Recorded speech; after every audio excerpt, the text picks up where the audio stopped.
बहनों और भाइयों, एक राष्ट्र की परिकल्पना कैसे होती है, पेशवा बाजीराव ने यह उदाहरण कटक से कटक तक पूरे देश के सामने प्रस्तुत किया।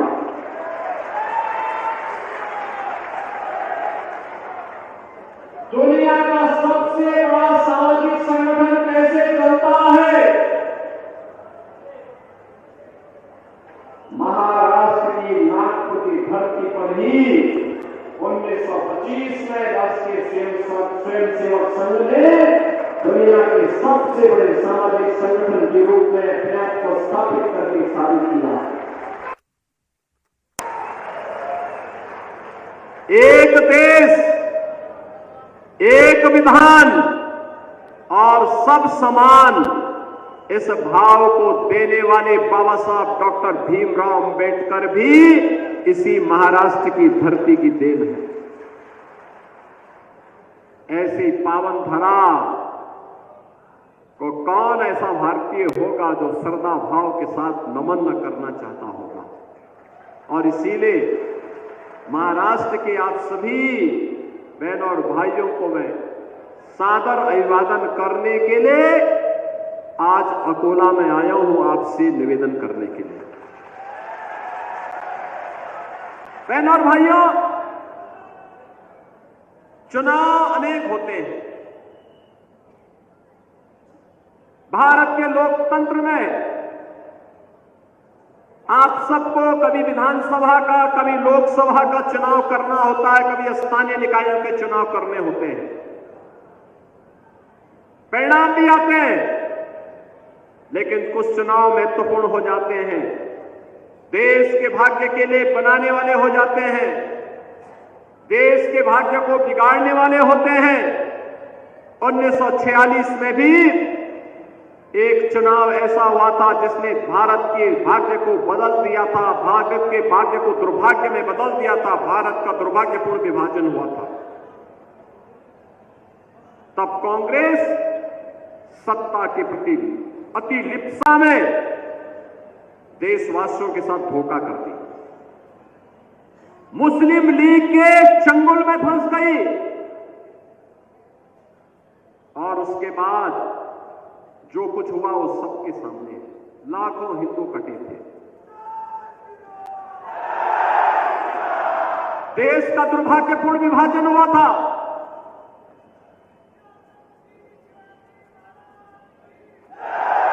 बहनों और भाइयों, जो देश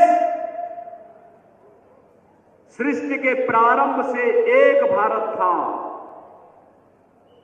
उस भारत के टुकड़े हो गए।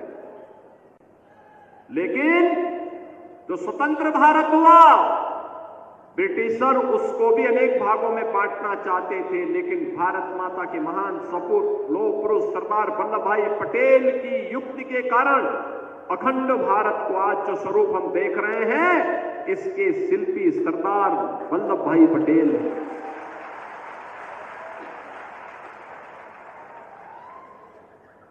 आजकल कांग्रेस के राष्ट्रीय अध्यक्ष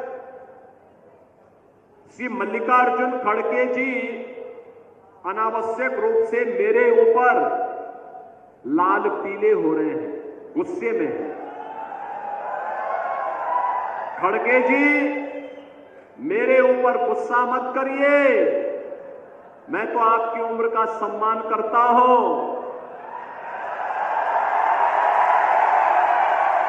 आपको गुस्सा करना है तो निजाम पर करिए, हैदराबाद के निजाम को, जिस हैदराबाद के निजाम के रजाकारों ने आपके गांव को जलाया था, हिंदुओं की निर्मम हत्या की थी, आपकी पूज्य माता को, आपकी बहन को, आपके परिवार के सदस्यों को जलाया था। इस सच्चाई को देश और दुनिया के सामने रखिए कि जब भी पटेंगे तो इसी प्रकार से निर्ममता से पटेंगे। ये सच्चाई रखिए। आप वोट बैंक के लिए इस सच्चाई को देश के सामने रखने से कोताही कर रहे हैं, देश के साथ धोखा आप कर रहे हैं। मैं तो एक योगी हूं, मैंने तो एक ही बात सीखी है, मैंने तो एक ही बात सीखी है, हर काम देश के नाम। मेरे लिए तो अपना देश और अपना सनातन धर्म से बढ़कर के कुछ भी नहीं हो सकता। लेकिन आपको कम से कम सच्चाई वो रखनी चाहिए जो देश की आजादी के तत्काल बाद निजाम के रजाकारों ने, उनके गुंडों ने उस समय हिंदू जनता पर हैदराबाद रियासत के अंदर किया था। आप इस सच्चाई को छुपाने का काम कर रहे हैं और सच्चाई छुपती नहीं है, वह तो सामने आ ही जाती है।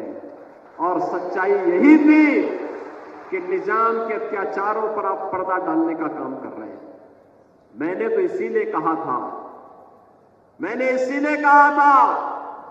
बहनों और भाइयों, किसी भी शोभा यात्रा पर, रामनवमी की हो, गणपति की शोभा यात्रा हो, पथराव वहीं होते हैं जहां बटे हैं।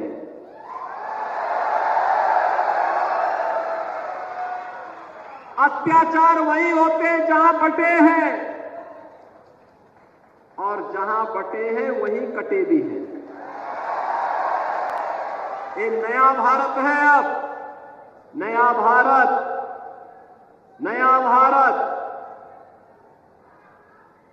छेड़ता नहीं, लेकिन कोई छेड़ता है तो छोड़ता भी नहीं है। और पाकिस्तान की दुर्गति देख ही रहे होंगे आप। पाकिस्तान, याद करिए 2014 के पहले यही पाकिस्तान भारत के अंदर जगह जगह विस्फोट कराता था, जगह जगह विस्फोट कराता था, आतंकी वारदात को अंजाम देता था। और आज एक बार छेड़ने का दुस्साहस किया, ऐसे सर्जिकल स्ट्राइक और एयर स्ट्राइक हुई कि आज भी अंतर्राष्ट्रीय मंचों पे कहता है कि बचा लो, भारत पता नहीं कब तबाह कर देगा। आज वो यही कह रहा है।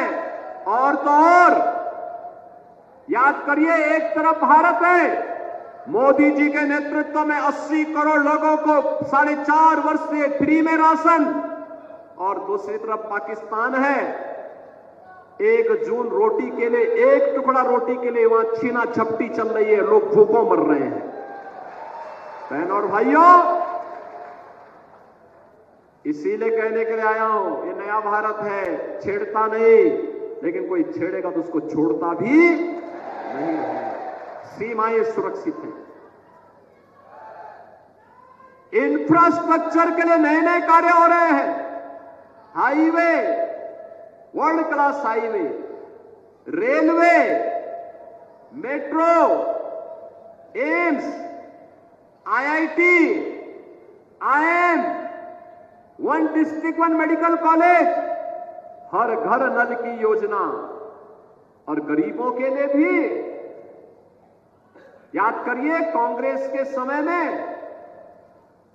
किसान आत्महत्या करता था, नौजवान पलायन करता था, बेटी और बहन की इज्जत के साथ खिलवाड़ होता था। आज तो नौजवान के लिए मिशन रोजगार में नौकरी है, किसान के लिए किसान सम्मान निधि है, नारी गरिमा की रक्षा के लिए तमाम योजनाएं, बेटी बचाओ बेटी पढ़ाओ से लेकर के लाडली बहना योजना जैसी योजनाएं भी अब लागू हो चुकी हैं। और विरासत का सम्मान कैसे होना है, यह देखना है, तो उसका सबसे बड़ा उदाहरण है अयोध्या में श्री राम जन्मभूमि पर भगवान राम का भव्य मंदिर का निर्माण। बहनों और भाइयों, ये काम कांग्रेस भी कर सकती थी ना। आपने उसे 60 से 65 वर्षों तक शासन करने का अवसर दिया, लेकिन नहीं किया उन्होंने, क्योंकि उनके एजेंडे में राम थे ही नहीं। कहते थे राम तो हुए ही नहीं। यानी जैसे कि धरती की सृष्टि, यानी सृष्टि के प्रारंभ में केवल कांग्रेस ही पैदा हुई थी और कांग्रेस ने इसलिए डिस्कवरी ऑफ इंडिया लिख दिया, बाकी कोई पैदा ही नहीं हुआ। राम नहीं हुए कहते हैं, कृष्ण हुए ही नहीं ये कहते हैं। हमें नकारने का प्रयास किया जाता है, हमारे अस्तित्व को नकारने का प्रयास ये कांग्रेस कहती है। जो कांग्रेस हमारे अस्तित्व को नकारने का प्रयास करती है, मैं आपसे कहना चाहता हूं, उस कांग्रेस का ही अस्तित्व समाप्त करने का समय आ चुका है। उस कांग्रेस को अब अस्तित्वहीन करिए, क्योंकि ये देश की अपूर्णीय क्षति इससे पहले करे। समय आ गया है, हम भी निर्णायक लड़ाई लड़ें। अयोध्या की समस्या का समाधान न हो, इसके लिए कहते थे राम हुए ही नहीं।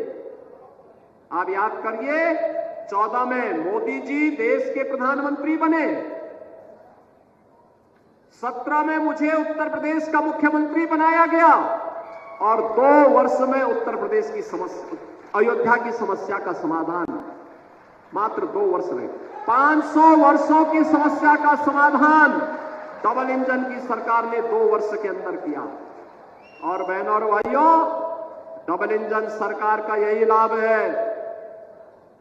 है। विरासत भी है तो विकास भी है, सुरक्षा है तो समृद्धि भी है। आज महाराष्ट्र महायुति गठबंधन के नेतृत्व में देवेंद्र फडणवीस, केंद्र में गडकरी जी के नेतृत्व में इंफ्रास्ट्रक्चर के वर्ल्ड क्लास कार्य, लगातार ये अभियान आगे बढ़ रहा है। गरीब कल्याणकारी योजनाएं आगे बढ़ रही हैं। और मैं इसीलिए आपसे कहने के लिए आया हूं, ये जितनी समस्याएं हैं, लैंड जेहाद की, लव जेहाद की, धर्मांतरण की, पैन कार्ड जेहाद की, इन सब का समाधान भारतीय जनता पार्टी की डबल इंजन की सरकार एकमात्र समाधान है। ये डबल इंजन की सरकार बुलेट की स्पीड से विकास भी कराती है और देशद्रोही तत्वों को राम नाम सत्य है की यात्रा में भी भेजने का काम करती है। बहनों और भाइयों, आप सबसे मैं यही अपील करने के लिए आया हूं। देखिए, देश का इतिहास है, अयोध्या में 500 वर्षों तक अपमान इसलिए झेलना पड़ा क्योंकि बटे थे। काशी में इसलिए झेलना पड़ा क्योंकि बटे थे। मथुरा में इसलिए झेलना पड़ा क्योंकि बटे थे। हमें देश के अंदर अन्य स्थानों पर भी इसीलिए झेलना पड़ रहा है क्योंकि हम बटे थे। ये जाति के नाम पर बांटने वाले जितने भी नेता हैं, ये सभी देश के साथ विश्वासघात कर रहे हैं। ये देश के साथ विश्वासघात कर रहे हैं। हमें बटना नहीं है, बटेंगे तो कटेंगे और एक रहेंगे तो सेफ रहेंगे। ये घर घर पहुंचाइए। ये देश हमारे पूर्वजों का है, आपके पूर्वजों ने इस देश को बनाया है।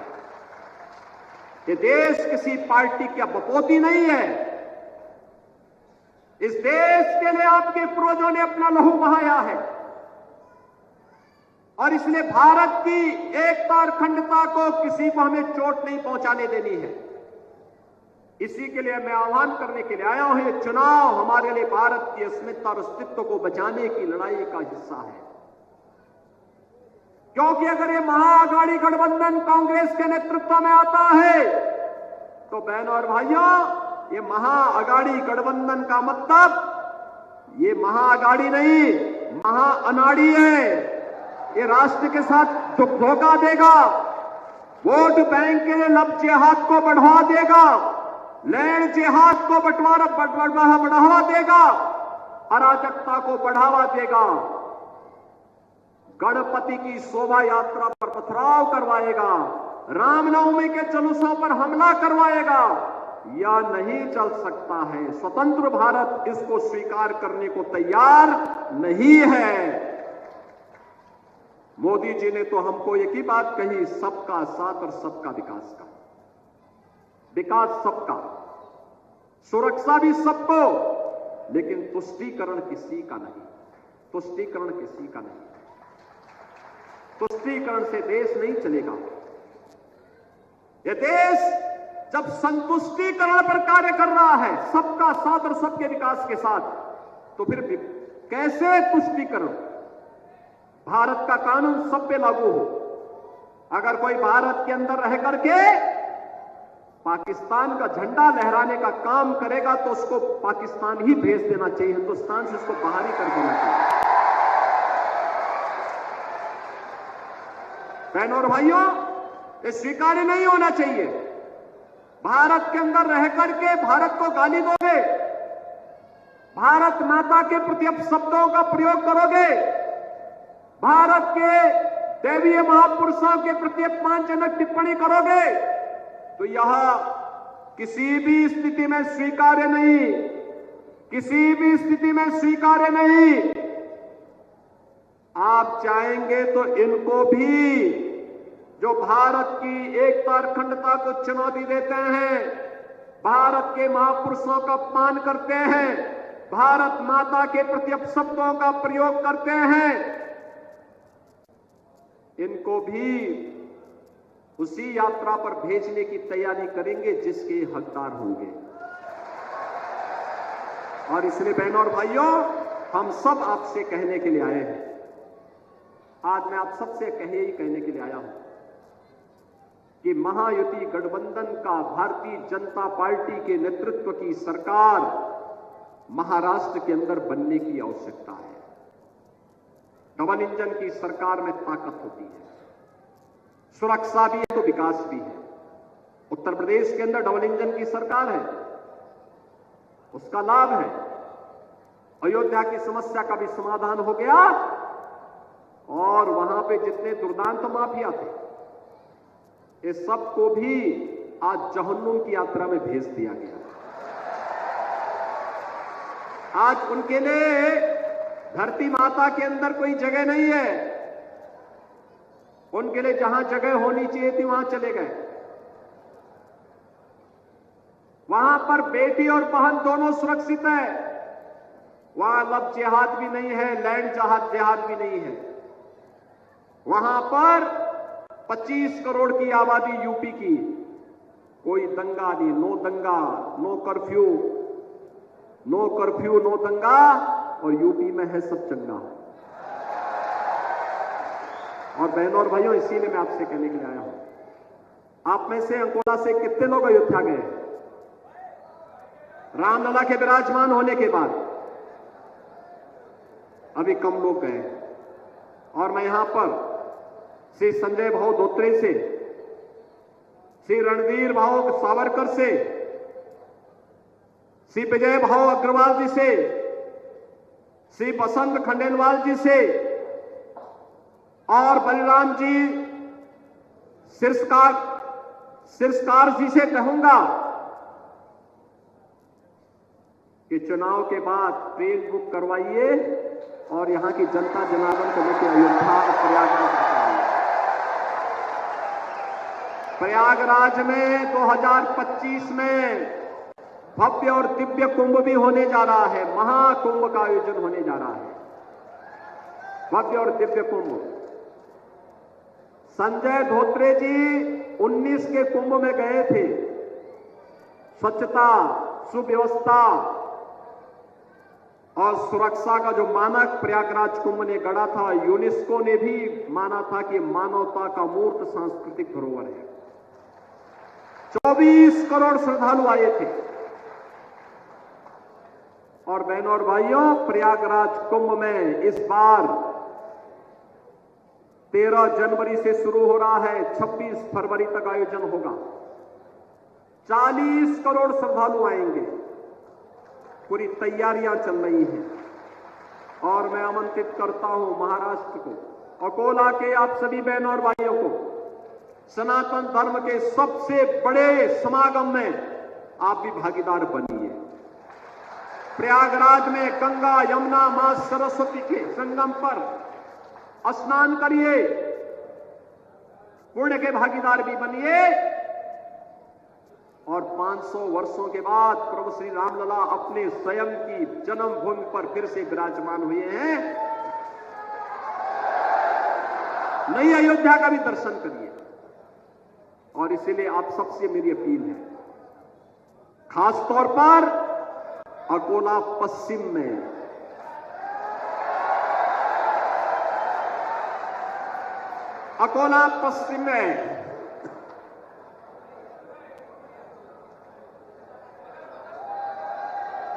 भारतीय जनता पार्टी ने श्री विजय भाऊ अग्रवाल को अपना प्रत्याशी बनाया है। थोड़ी सी भी गलती हुई तो फिर गणपति शोभा यात्रा पर हमले शुरू हो जाएंगे। पर्व और त्योहारों पर व्यवधान पैदा शुरू हो जाएंगे। लैंड जिहाद और लव जिहाद का खेल प्रारंभ हो जाएगा। ये नहीं होने देना है, कतई नहीं होने देना है।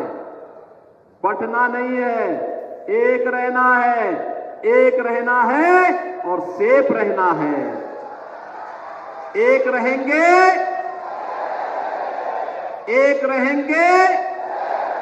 सेफ रहेंगे और एक रह करके हमें कार्य करना है अकोला पश्चिम में। और इसी प्रकार से श्री रणवीर भाऊ सावरकर हैं पूर्वी, अकोला पूर्वी से। बलराम जी सिरस्कार हैं बालापुर से।